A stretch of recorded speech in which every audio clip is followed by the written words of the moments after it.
What's up, Summoners? My name is Nico, and today Kirks is joining me, and we are discussing the topic of why reaching Challenger isn't that much worth anymore, why it is not that hard anymore, and how Riot is basically the main contributor to that situation in high elo that we currently have. Okay, hello guys, my name is Kirks. I've already been introduced, and well, let's just be honest, Challenger is worthless. You might call me an Inter, which you are partially correct in, at least sometimes, but let's start with why we value a rank in a video game. When you start playing a game, you slowly get better, and whenever you get better, you feel better. You see your rank is improving, and then you're like, okay, my status is going up, and it just feels good. But what if you see people with like a negative win rate, and by negative I mean really negative, in Challenger? How does that make sense, and how is that fun? And when you see that, what drives you to even keep on playing?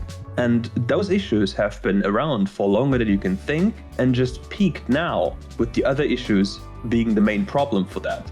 One of the biggest issues that we currently have is that we keep our MMRs after a hard reset. Meaning that if you are, for example, Diamond 4 with like 500-600 games, and you start over in, I think Emerald 4 is the reset point after a season, then you keep your Diamond 4 MMR, which doesn't mean that much in Emerald, but it means a lot in Diamond. Because in Diamond, then again, you will have gains that are absolutely astronomically high and that you shouldn't have. I'm talking of plus 15, minus 10, which then in return means that you have to win way less games to climb, because basically every second game you get a free lose with these games. And that's absolutely insane, and it gets even more insane once you reach Masters, because then your gains are plus 20, minus 10, which means, and that's, just imagine, you just have to win 1/3 of your games to maintain your rank in Masters, which should be like the top 0.5% of players. And it just doesn't go into my mind. It's absolutely insane to think about. And if you start from this point on and think about the other issues the game has. So for example, before we hit Diamond, we have a mark system. With a mark system, it's rather obvious that if you only get +1, -1, apart from the occasional free win or free loss, you need a 50% or high win rate to climb. So why are we even changing the system, hitting Diamond?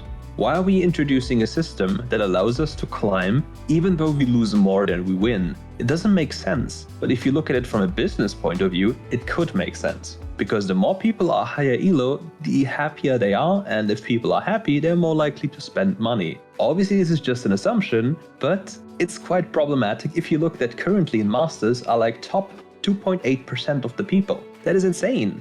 That indeed is insane, and I can also support the idea of Riot purposely pushing a lot of players into the high ranks. It might be a little bit financially motivated, but also we have to take into consideration that Wild Rift hasn't been around for that long, and I think it also has something to do with maintaining the players and the player base. And the more players are in higher ranks, the more players will probably talk about the game, how they like it to their friends, and then they will start, and it's like a snowball effect that's happening right there. But I don't think it's the right thing to do, because if you want to, and Riot definitely said it on multiple occasions, that they want this game to be competitive and they want this game to become one of the biggest mobile esports titles out there, they definitely have to keep the higher ranks competitive and not, I don't know what it is right now, but it's everything but competitive. If you can troll and int your teammates because you don't like their picks or whatever, and still maintain your rank by basically just winning 1 out of 3 games, how is it possible to maintain some form of competitiveness in this elo bracket? It is just not possible.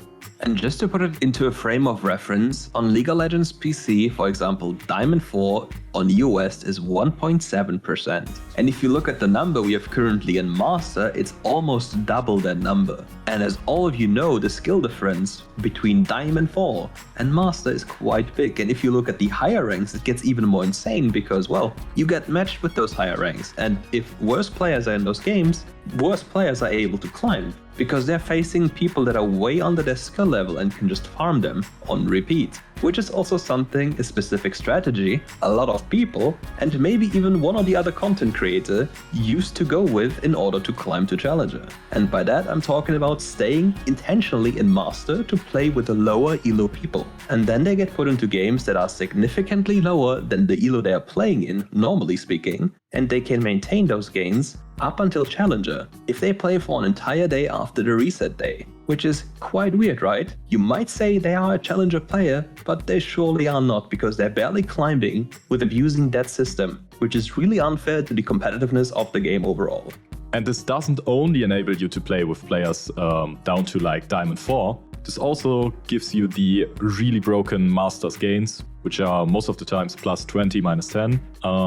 You don't get these gains in Grandmasters. Grandmaster gains are around plus 12, minus 18, and that's not good to climb efficiently. But it shouldn't be that easy to get Challenger anyways, so there shouldn't be a way for you to reach Challenger in a day. Imagine that in the base game League of Legends in PC would be pretty much unthinkable that you could manage to get Challenger in one day from Master 0 LP. It would be pretty insane.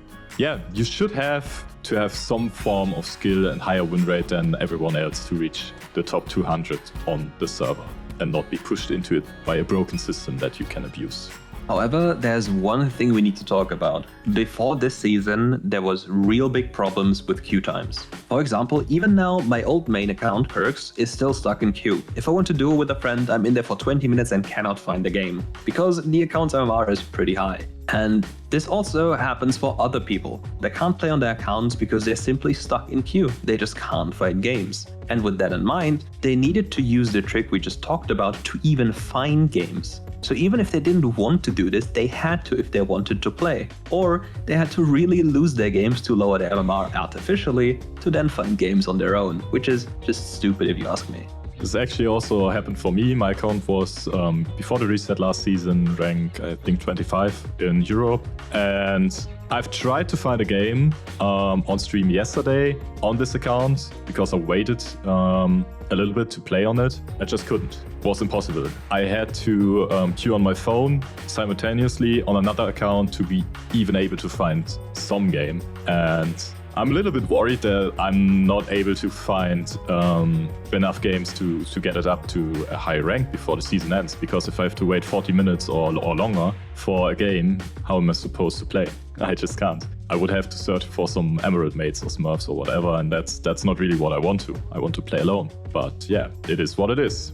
But if there's something we can look forward to and at least hope it happens, what about even gains? Everybody gets the same LP and loses the same LP in the higher Elo bracket. Or just transition into a full mark system or a star system like other mobile MOBAs have. Why do we have to maintain this MMR LP system, which is proven to be very unfair, especially if you take into consideration, for example, on the PC version, there's even pro player accounts that have inflated MMR, so they play in higher Elo games instantly. Obviously, you can make the argument that it helps them not waste their time, but due to MMR being very sensitive, pushing a lot of accounts on that MMR level into the ladder ruins other people's MMR. So you have another new problem. But if this trend keeps on happening the way it is, next season we might have 10% people in Master Tier. And how is the game competitive then? How can you scout for people? It's just not possible.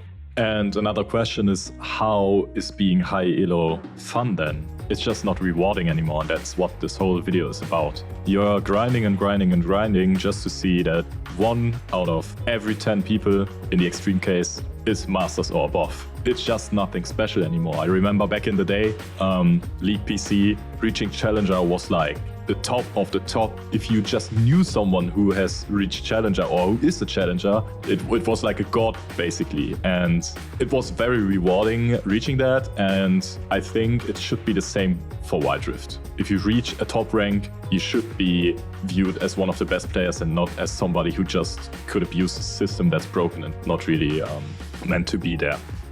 One more thing that's really important is the damage that is done to content creators and content creation in general. Because I started streaming about 4 months ago, and I really enjoyed streaming a lot. Like I streamed every day, and then patch 2.4 hit, and the entire Elo inflation thing happened, and I just stopped. I haven't played the game actively for about 6-7 weeks. I've played one account every now and then to Grandmasters, which is absurd to think about. Like I have played this for fun, maybe 1 or 2 games a day, and reached Grandmasters without any effort, just having fun. Shouldn't be the case. So the big problem is content creators will just stop creating content, which then is bad for the reach of the game and in general for the game, because content creators are a motivational factor for players to play the game. Doesn't matter which elo you are in, if you see somebody who is really rocking on your champion,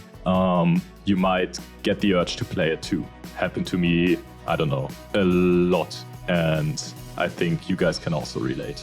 But if content creators just stop streaming, stop pushing out videos, then the game's reach is obviously being damaged by that one.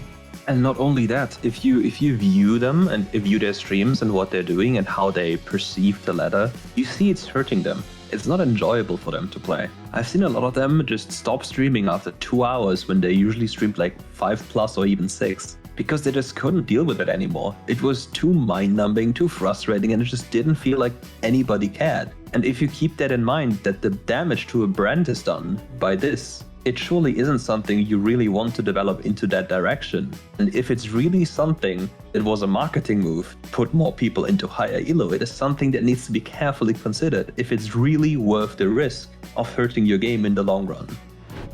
That's it for today. I hope you kinda understood our problems and our concerns. And I also hope that you enjoyed the video. Hope to see you around for the next videos, and have a great day. Goodbye.